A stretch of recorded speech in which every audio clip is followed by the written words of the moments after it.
My name is Frank Cookrider, and I had the honor and pleasure of serving as chairman of the History Committee during this recent Centennial celebration. Members of the committee, which included Paul Detweiler, Paula Lucas, Jennifer Detweiler, Don Hosey, Dan Evans, and Tom Wormuth, will be taking you on a brief pictorial tour of the borough and its historic sites. Perhaps the most important and most popular historic site is right here on River Street. Probably the most popular, one of the most popular in Wyoming Valley. It is called 40 Fort. Opinions differ as to the size of this fort, but the better authority seems to be that it enclosed an acre or more of ground. As you can see, as we peer from what was the back end of the fort to the north and the south, it was well situated for the defense of the inhabitants from attacks by Tories and Indians.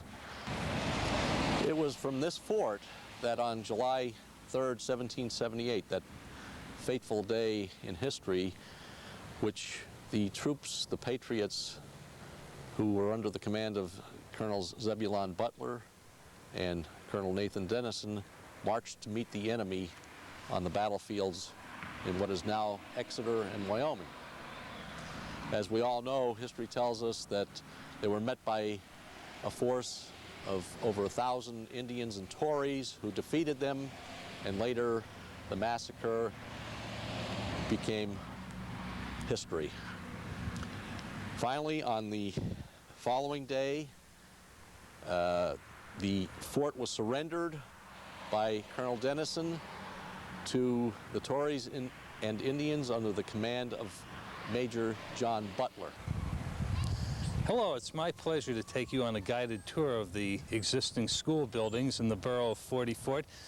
The school you see behind me will be familiar to a lot of people. We're on 4th Street, and this is the O.B. Pettibone School, built and first occupied by students in 1916. It's named after O.B. Pettibone, a prominent citizen of the town. We're going to take you around the back to show you a little bit of what used to be the playground. There's nothing there now, and also part of the Borough Park where kids used to play during recess time. And also you'll see a part of the 40 Fort swimming pool, which is right next to the playground and back of the school. This is what used to be the playground of the O.B. Pettibone building. The O.B. Pettibone building is no longer occupied or being used by students. It was closed by the Wyoming Valley West School District a couple years ago, and as yet the borough hasn't found a use for it. But here there used to be a playground. Over there used to be where there was a jungle gym, and there used to be a merry-go-round and teeter-totters and swings here. Red brick garage.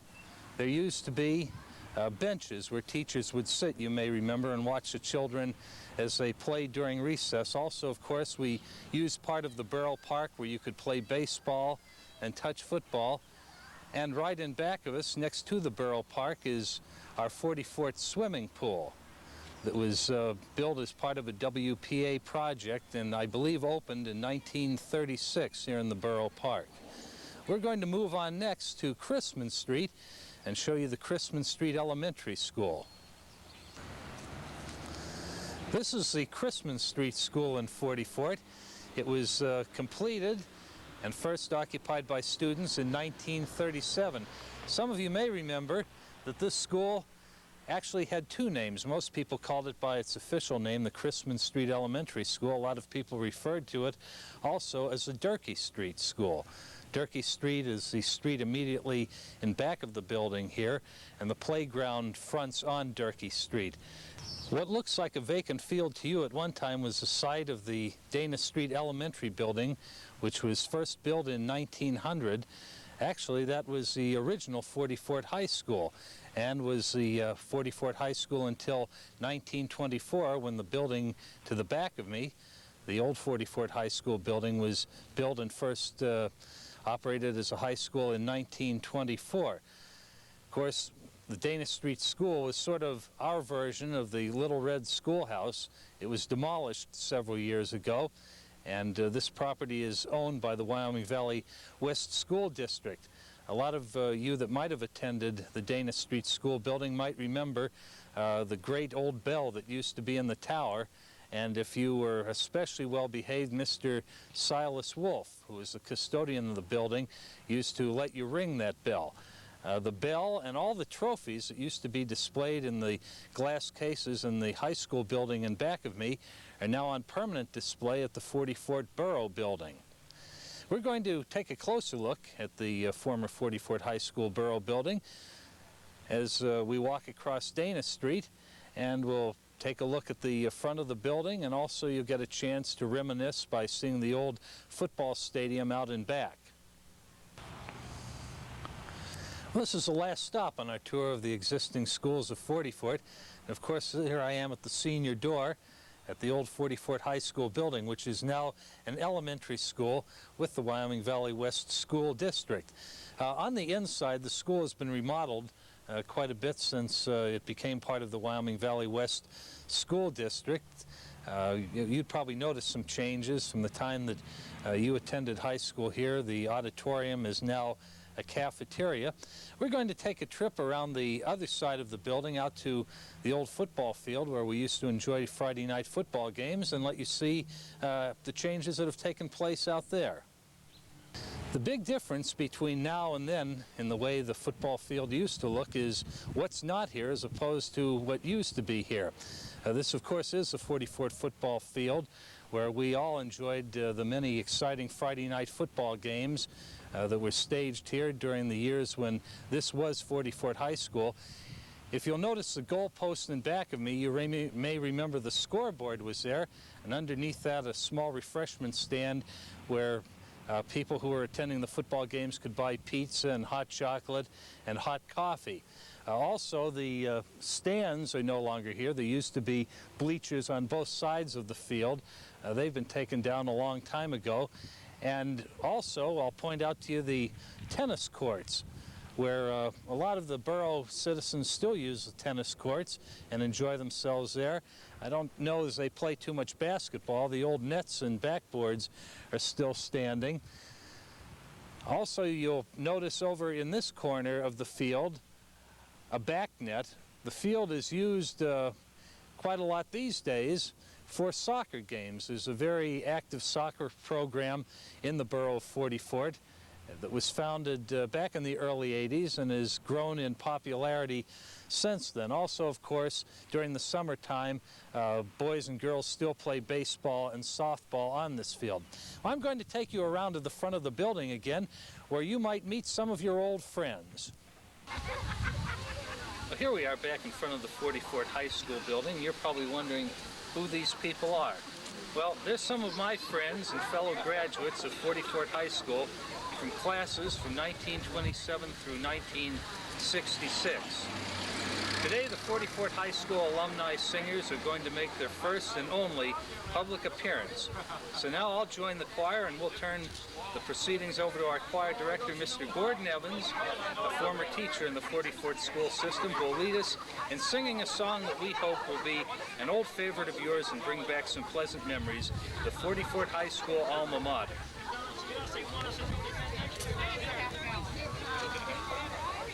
You ready?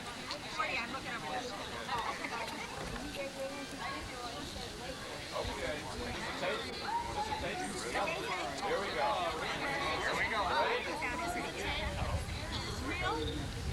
In the valley of Wyoming, it's the mountain's friend, stands a high school dear.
I am standing in front of the 44th Meeting House, a very historic spot in the borough of 44th.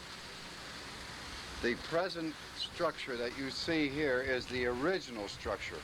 The doors are the original doors. This building was contracted for and by public subscriptions erected in the year 1807 through 1808.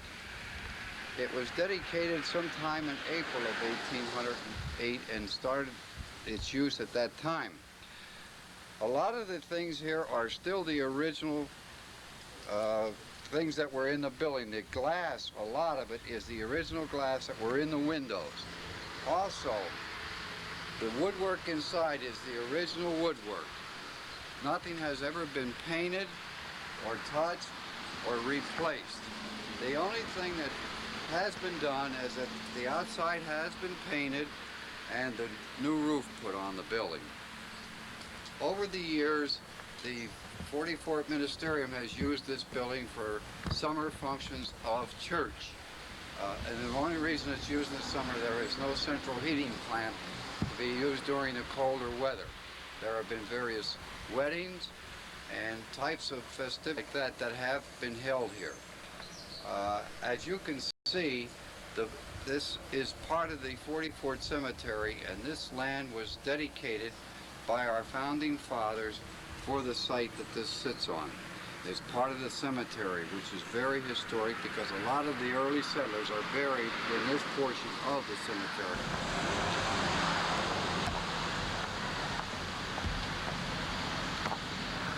How are you today?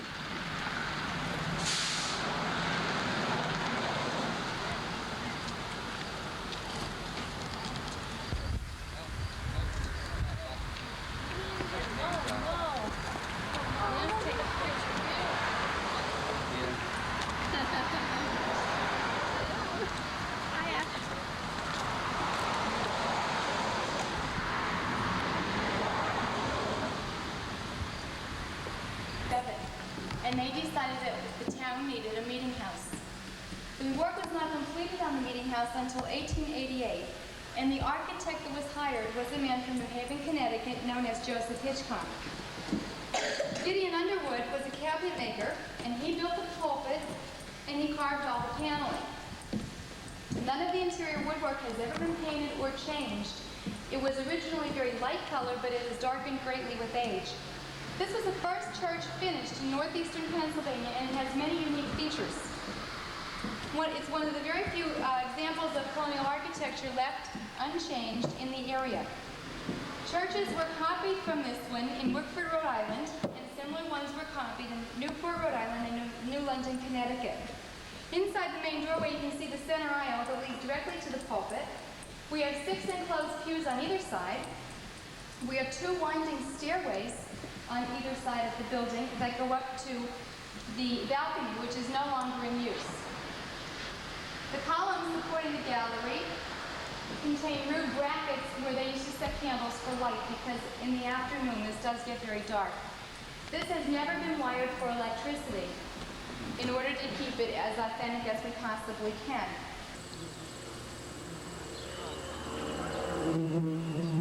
I'm standing in front of the site of the 44th power plant, which started in 1896 and had short term because it was later bought out by the UGI, United Gas Improvement Company, the electric division.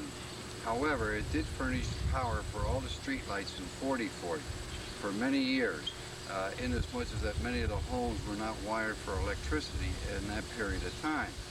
And the saying goes, or the actual facts are, that the street lighting was provided by this power plant for the residents of 44th. And on clear moonlight nights, they didn't even light the lights to save the power. And this was in existence until the act in 1960s that the government said that the borough had to relinquish their power plant and so forth. And UGI, through a provision prior to that, had made arrangements with the borough of 44th to give them free power until the year 2000 or thereafter.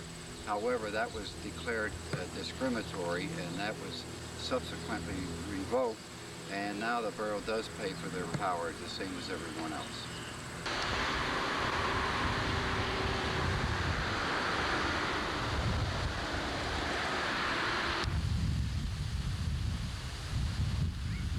The Borough Park and the swimming pool were built in 1937 during Works Project administration. The swimming pool was dedicated on June the 9th, 1937 during 44's Old Home Week celebration, which also commemorated the 50th anniversary of the borough. Borough Park, with its large shade trees, is a fine place for the children and adults to spend an afternoon.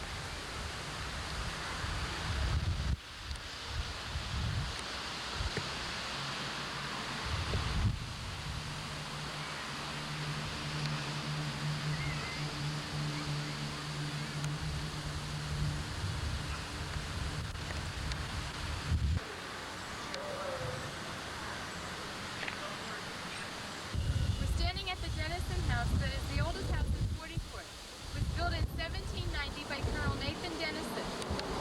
Colonel Nathan Dennison copied this house after the house that belonged to his family in Windham, Connecticut.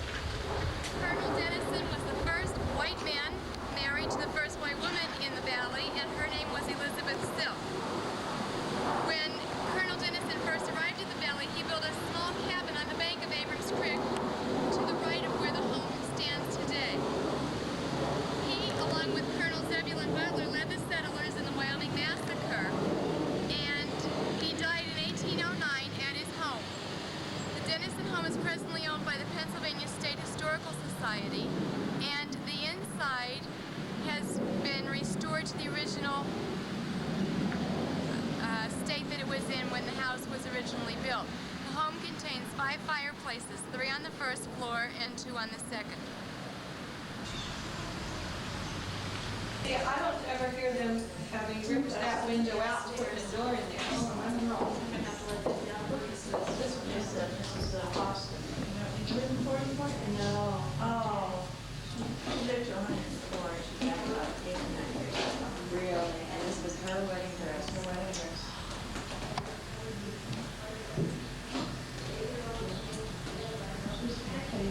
Maybe that means born ass, right? Mm-hmm. Mm-hmm. Born ass, Myrtle, Petty. That's her maiden name. I saw that in the paper one day. I couldn't remember what it was. Some newspaper had a write-up about the Pettigrew family. Is that right?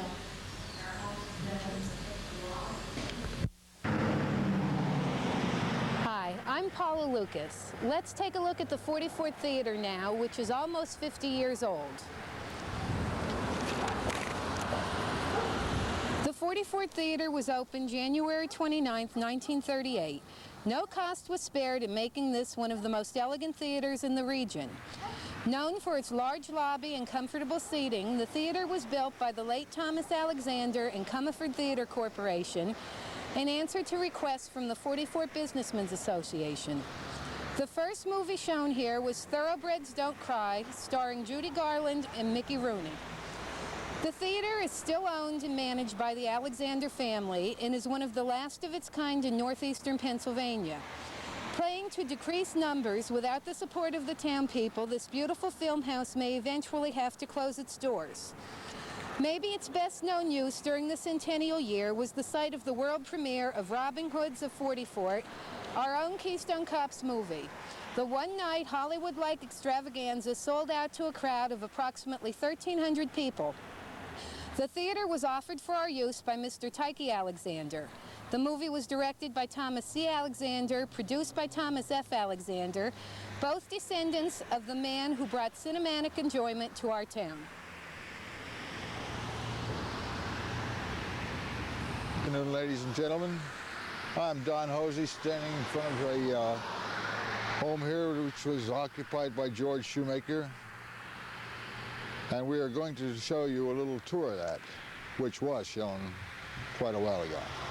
George Shoemaker, born March 27th, 1810, deceased October 6th, 1848, was also a descendant of Elijah Shoemaker. On January 14th, 1835, he married Rebecca Jones.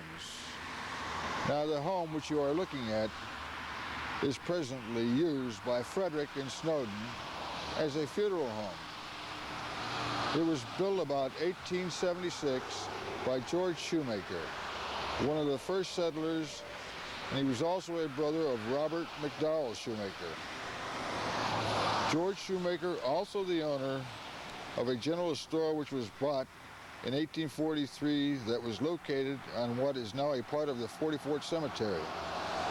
And along with Crandall Major and Adam Hayes was one of the councilmen at the incorporation of the 44th Borough. Adam Hayes' home is located on the southern corner of Dana Street and Wyoming Avenue. It was built about 1870 by Adam Hayes and was remodeled in 1904. Adam Hayes was one of those individuals who seemed to be the first in everything. He was one of the original councilmen in 1887 when the borough was incorporated. He was one of the incorporators of the Methodist Church in 1872 as a trustee, and he served on the school board in 1900. He also helped obtain the stone for the Wyoming Monument. Let's take a stroll through the historic 44th Cemetery. This land was dedicated by our forefathers as a burial ground in 1770. Right now, it's the oldest cemetery still in use in northeastern Pennsylvania. It wasn't always kept in this immaculate shape. In 1799, the fence was erected around the cemetery to keep cattle from grazing on the burial ground here. Many of the families of the original 40 settlers are buried here in this cemetery. To our left, we'll find the Dennison plot, also the Pettibones, the Spaces, the Tuttles, and many of the other famous families from 44 are buried on this ground. We also have the distinction of having the grave site of one of our former Pennsylvania governors, Henry Martin Hoyt, here in this cemetery. Over to the area behind the meeting house, you'll find the grave sites of 2 Indians buried here. In 1972, the floodwaters broke through the dike behind us and washed away many of the bodies buried here in the cemetery. This whole section behind us was once burial ground, which has all been washed away at this point.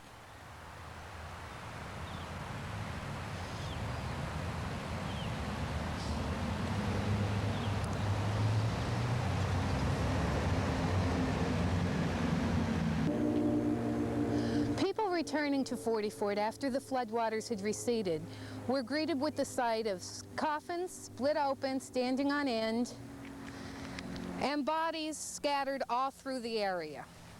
What remains could be found were placed in a mass grave site at Memorial Shrine Cemetery, and this memorial marks the spot where once approximately 2,500 people were. The Centennial time capsule was formally dedicated on November 7th, the enclosure of which was completed by Bruce DeDorka, a masonry contractor residing in the borough. Mr. DeDorka donated his time, materials, and manpower to the people of 44. Prior to the enclosure of the capsule, many items of memorabilia from this and past celebrations were enclosed within. The ceremony marking the event saw many borough residents signing their names to the capsule, and it will be reopened 25 years from now.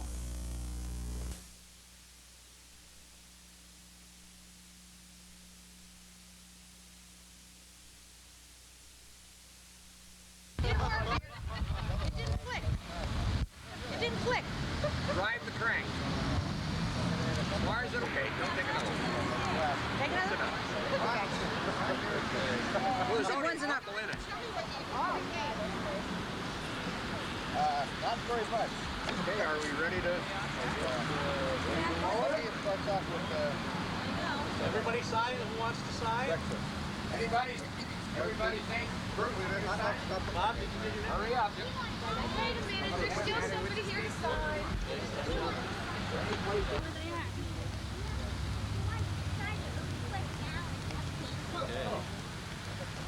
Anybody else? Hurry here. Huh? Ready? Up, forward, down. It's too long.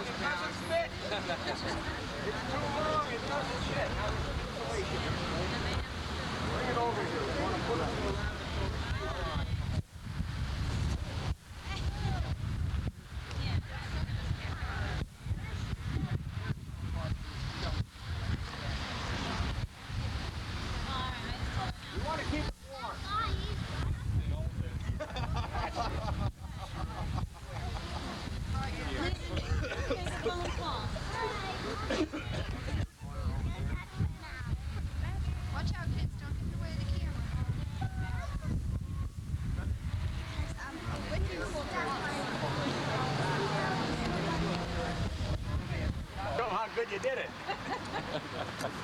Yeah, where's your permit, Bruce? Permit? Bruce, do you have... Thank you, good. Okay, I guess that'll just... You ready? Watch him, he's an artist. Up, now, up,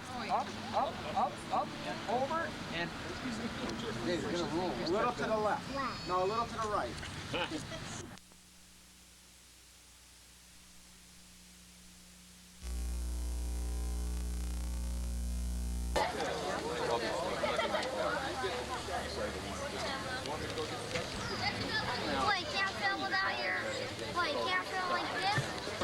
Nobody's gonna know it, but we robbed the Burl building. We didn't rob the bank. There ain't nothing in the Burl I know, but it was over my driver's bank.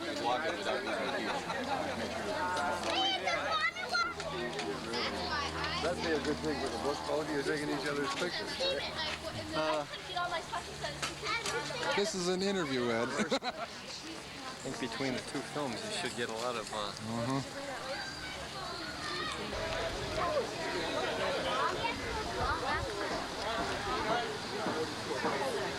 Yeah, they do have sweatshirts. She got one. Yeah, that's what I thought. I want to get one too.